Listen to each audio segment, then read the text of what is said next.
Hello, you're watching HornbillTV's Northeast Express. Manipur Deputy Chief Minister Losi Dikho on Tuesday expressed confidence that the ongoing law and order situation in Manipur would be resolved, emphasizing the collective efforts of the government, security forces and civil society to restore peace.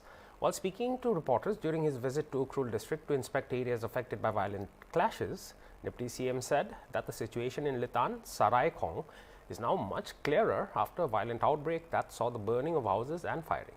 According to Dikho, the situation was more volatile the previous day due to the immediate nature of the incident, which led to a moment of confusion. However, he assured that the authorities are working to identify those behind the movement and restore peace.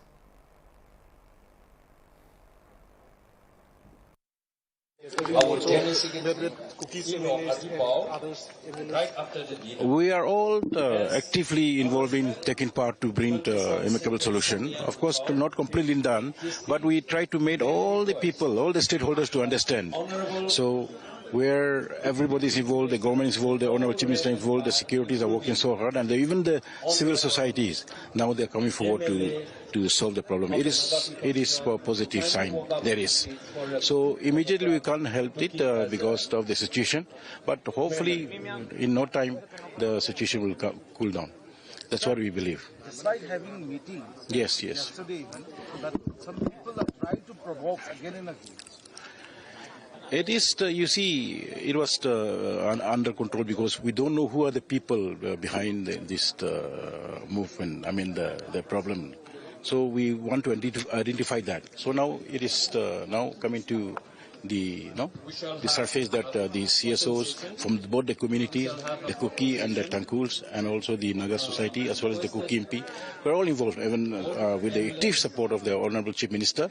Now it will happen because that is yesterday was actually it was immediate. So something very serious has taken place, burning of houses, firing has taken place. That's why it cannot control yesterday. There was very moment of confusion and then. A commotion was there yesterday, but now things are much clearer. So don't worry. I think we will give our best. Sir, today we have seen the burning down of houses. So what is the current updated moment?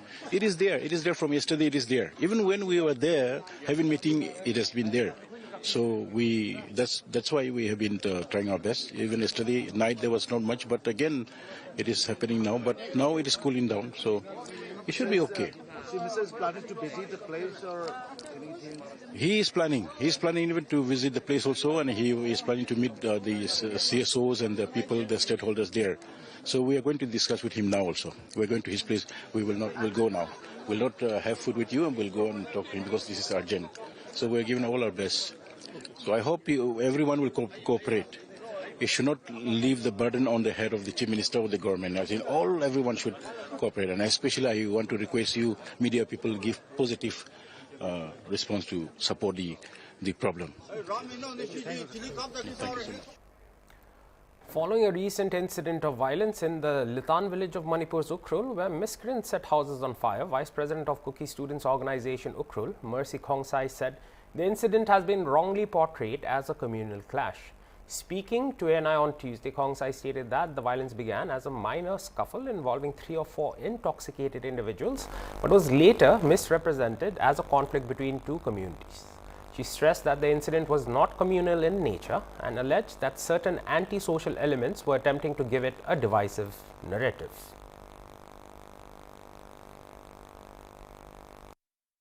Started as a small scuffle between few 3 or 4 drunkard men has turned into some sort of, it has been represented or presented as a a clash between two communities, which is very wrong. It is not a communal thing. However, some anti-social elements or some people with that kind of mindset, they are trying to present it as a a clash between two communities, which is very wrong. And as you can see, I think yesterday also we had a meeting to resolve the problem with the TNL, with the Deputy CM as well, and the I think people representatives like the MLAs, circle MLAs and all. However, we could not come to any term, and it is very disheartening to see right after the meeting, I think 30-40 minutes after the meeting also, some of the Tangkhul people have started burning 3-4 houses again, right after 30-40 minutes after the meeting. Considering that, I think things are turning pretty, worse. We are trying our best. We Mongkot Chepu villagers, we are not in the picture. We were not involved in the initial fight. And just because whatever is happening is, at our neighboring village, we are giving refuge to the people who have, crossed over here. And we are just doing our best not to flare up the issue any longer. Any message for the common people who have been fighting over there, over the hill? Yeah, of course. I mean, it is hilarious, sort of very embarrassing that a simple scuffle between 4 drunk men has turned up to, something that people picture it as, a communal fight between 2 communities, which were, coexisting peacefully from decades. And if I may quote, during the conflict between the Métis and the Kukis as well, this particular pocket of town was very peaceful. There was nothing. It was peaceful. However, one small fight between few drunk people have turned things very ugly, and a lot of people have misinterpreted as a communal issue between 2 communities. And it's just a request. We have done this earlier also on the very second day, if I say, because the fight between those individuals happened on 7th of February. On the very next day, we had already, KSO had already released a press communique requesting the people not to escalate further the problem and also not to present or misinterpret as a communal issue. Even now also, we are urging the common people as well as people in, offices and authorities not to picture this as a communal issue. We don't want any communal issue. We have been living peacefully with our Tangkol brothers and sisters since decades, since my childhood. We have been very close, and this particular incident is very unfortunate for both the communities.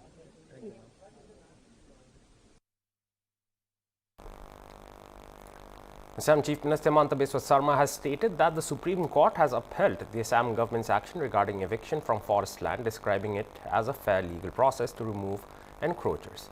In the CM term, the development as a major victory for the state government.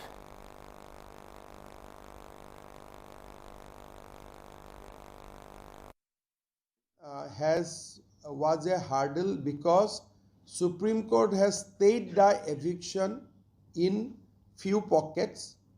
Further, whenever we want to do the eviction, we always had that uncertainty in our mind that whether court will give stay order, whether some injunction will come. So this is a landmark judgment which has allowed the eviction through a fair procedure. So this is a landmark judgment in the history of our forest department. Responding to allegations raised by APCC President Gaurav Gogoi, the CM also addressed claims related to the visit of a Bangladesh-based Maulana to Assam in the past. He said the religious figure had earlier met former Chief Minister Tarun Gogoi and stayed at the Kainadhora government guest house. The CM further claimed that Gaurav Gogoi had met the Maulana on 2 occasions in Guwahati. He added that several photographs from that period, including those from his own time in the Congress party, remain publicly available on social media. Sarma said he has never deleted any of his old photographs and maintained that he has visited many dargahs and mosques in the past. See, that person has come to Assam, visited Tarun Gogoi. He visited Koinadhara resident of Tarun Gogoi, and even Gaurav Gogoi visited him twice in a residence of Maskua. When I was in Congress, any Maulana, I have whole lots of photographs with Maulanas. During the Congress period, it was a practice. We used to have a photographs. So what is wrong in that? Even Tarun Gogoi, he visited Tarun Gogoi's place also. Let Pavan Khera post that. They always tell you the half story. Let them deny that this person has not gone to Tarun Gogoi's residence. So they only ask for self goals. Regularly, my photographs with Maulanas when I was in Congress is put up by social media with the Congress people. They are doing it. What is new on that? I have hundreds of photographs with Maulanas. And if Pawan Khera needs, I can supply few. I am the only one person which has not deleted my old post. And sometimes Congress dig old post. But I have kept my old picture in social media intentionally, so that after my death, people can see that how a person, how he was. Many people, when they joined BJP or Congress, they deleted their old post. I have not deleted. These are from my Facebook post only. And whenever I have gone to Bangladesh, I always post photograph. Why? What to hide? I went to Shah Jalal Dargah. I post photograph there. I used to go to Ajmer Dargah. I used to put photographs. I used to go to Nizamuddin Dargah. And today also, I have nothing against Sufism. I have gone to Ajanpi Dargah. So what is wrong in that? That means Congress is saying that BJP should not have any relationship with Muslim intellectual. What Pawan Khera wants to indicate. Let him tell me what he wants to mean. Then I'll answer him. A former Indian Police Service officer from Himachal Pradesh 1974 batch and former chairman of the Joint Intelligence Committee, Ajit Lal, has been appointed as the new Northeast Advisor to Ministry of Home Affairs. He replaces former Special Director of IB, A.K. Mishra. Lal has played a crucial role in steering the Naga peace talks in 2014. He was replaced by R.N. Ravi, who is now the Governor of Tamil Nadu. Lal will now not only lead the Naga peace talk, but will also continue the dialogue with the Kuki-Zo and Meitei insurgent groups in Manipur.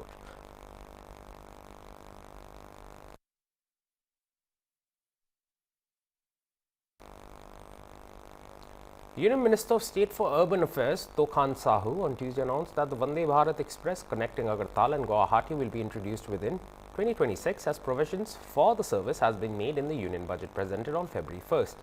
Speaking at the BJP state headquarters, Sahu said railway connectivity in the northeast has received a significant boost under the present government. The Union budget has allocated Rs 11,486 crore for railway network expansion in the region. He noted that railway electrification has progressed successfully, enabling the introduction of the Vande Bharat service between the two capitals.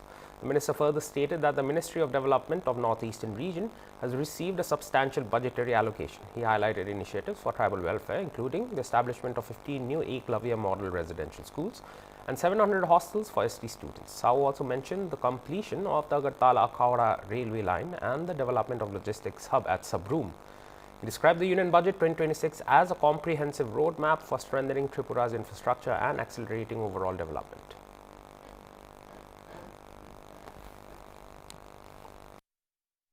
जो हमारे इस budget में प्रावधान किया गया है, ये बताना चाहूँगा। यह बजट शहरों को क्रमिक विकास से परिवर्तनकारी शहरीकरण की ओर ऐतिहासिक बदलाव की ओर ले जाता है। हमने मंत्रालय की पूर्व बजट में 50% की वृद्धि हासिल की है, जो 57,203 करोड़ से बढ़कर 85,522 करोड़ हो गया है। यह बजट एक आधुनिक, समावेशी और भविष्य के लिए तैयार शहरी भारत का यह एक घोषणा पत्र है। आवास क्रांति, हम बेघर गरीबों की चिंता और किराए की असुरक्षा को खत्म करने के लिए एक बड़ा अभियान शुरू कर रहे हैं। प्रधानमंत्री आवास योजना शहरी, प्रधानमंत्री आवास योजना शहरी 2.0 के बजट में लगभग 2.5 गुना की वृद्धि की गई है, जो 7,500 करोड़ से बढ़कर अब 18,625 करोड़ हो गया है। मध्यम वर्ग यानी MIG और EWS LIG के लिए ब्याज सब्सिडी योजना 10 गुना वृद्धि की गई है, जो 300 करोड़ से बढ़कर 3,000 करोड़ रुपया कर दी गई है। सीधे तौर पर आम आदमी के EMI के बोझ को यह कम करता है। हम केवल घर नहीं बना रहे हैं, हम अपने मेहनत भाई बहनों के लिए गरिमा का निर्माण कर रहे हैं। औद्योगिक विकास योजना के बजट को 4 गुना बढ़ा करके 100 करोड़ से 400 करोड़ कर दिया गया है। आने वाले कल के शहर नवाचार और आधुनिकीकरण की बुनियाद इस बजट का मुख्य आकर्षण अर्बन चैलेंज फंड है। हमने इसमें 10 गुना की भारी बढ़ोतरी की है, जिससे आवंटन 1,000 करोड़ से बढ़कर के 10,000 करोड़ हो गया है। यह शहरों के बीच ग्रोथ हब बनाने के लिए प्रतिस्पर्धा पैदा करेगी। National urban digital mission 300 crore का निवेश कर रहे हैं। सिटीज 2.0 की फंडिंग को 6 गुना बढ़ा करके 300 करोड़ रुपया कर रहे हैं। सभी के लिए गतिशीलता, मेट्रो और ग्रीन ट्रांजिट यूज। हम मेट्रो परियोजनाओं के लिए 28,740 करोड़ आवंटित कर रहे हैं। क्षेत्रीय कनेक्टिविटी को बढ़ावा देने के लिए NCRTC का आवंटन बढ़कर 2200 करोड़ हो गया है। हरित गतिशीलता की दिशा में PM सेवा योजना का आवंटन बढ़ाकर 500 करोड़ कर दिया गया है। कमजोर वर्ग के लिए सहायता, रेहड़ी पटरी उद्यमियों के साथ PM स्वनिधि हमने स्ट्रीट वेंडर्स के लिए फंडिंग में 57% की वृद्धि करते हुए 900 करोड़ आवंटित किए हैं। शहरी आजीविका, दीनदयाल जन आजीविका योजना का बजट दोगुने से अधिक होकर के 530 करोड़ से भी ज़्यादा हो गया है। जल सुरक्षा और स्वच्छता, स्वच्छ और जल सुरक्षित शहर, अमृत आवंटन 8000 करोड़ पर मजबूती के साथ टिका है ताकि हर घर नल से जल सुरक्षित हो सकेंगे। स्वच्छ भारत मिशन शहरी, कचरा मुक्त शहरों की गति बनाए रखने के लिए SBM शहरी बजट को 2500 करोड़ कर दिया गया है। बुनियादी ढांचा और कार्यान्वयन शक्ति, CPWD देश की प्रमुख निर्माण एजेंसी केंद्रीय लोक निर्माण विभाग को 3642 करोड़ का बढ़ा हुआ बजट आवंटन मिला है ताकि बुनियादी ढांचे के लक्ष्यों को बिना किसी देरी के पूरा किया जा सके। साथियों, त्रिपुरा के लिए जो बजट में किया गया है और UPA की सरकार के समय 2004 से 14 के बीच में और 2014 से अब तक के हमने बजट में क्या वृद्धि किया है, इसको मैं तुलनात्मक भी आप सबके सामने बताना चाहूँगा। पिछले 12 वर्षों में भारत की वित्तीय शक्ति और विकास की गति में कितना बड़ा परिवर्तन आया है, मैं कुछ आंकड़े भी बताना चाहूँगा। UPA के काल यानी 2004 से 14 में पूंजीगत व्यय 3.92 लाख करोड़ रुपया था। वर्तमान बजट में से बढ़ा करके 12.2 लाख करोड़ कर दिया गया है, यानी बुनियादी ढांचे के निर्माण में 3 गुना से भी अधिक की वृद्धि की गई है।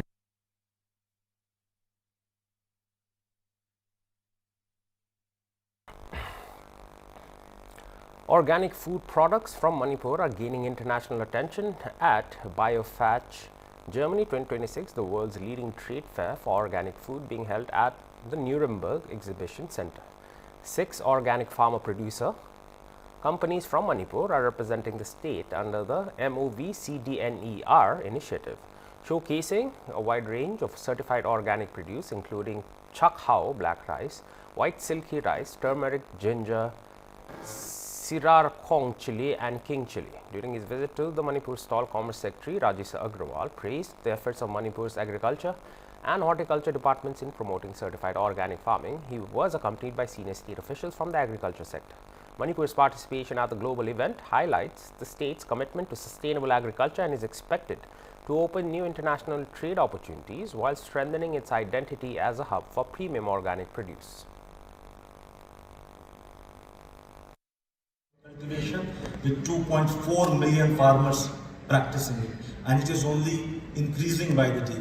As we are able to build credible supplies of organic food both within India and outside India and create more value for our farmers, I see this happening in a much faster manner.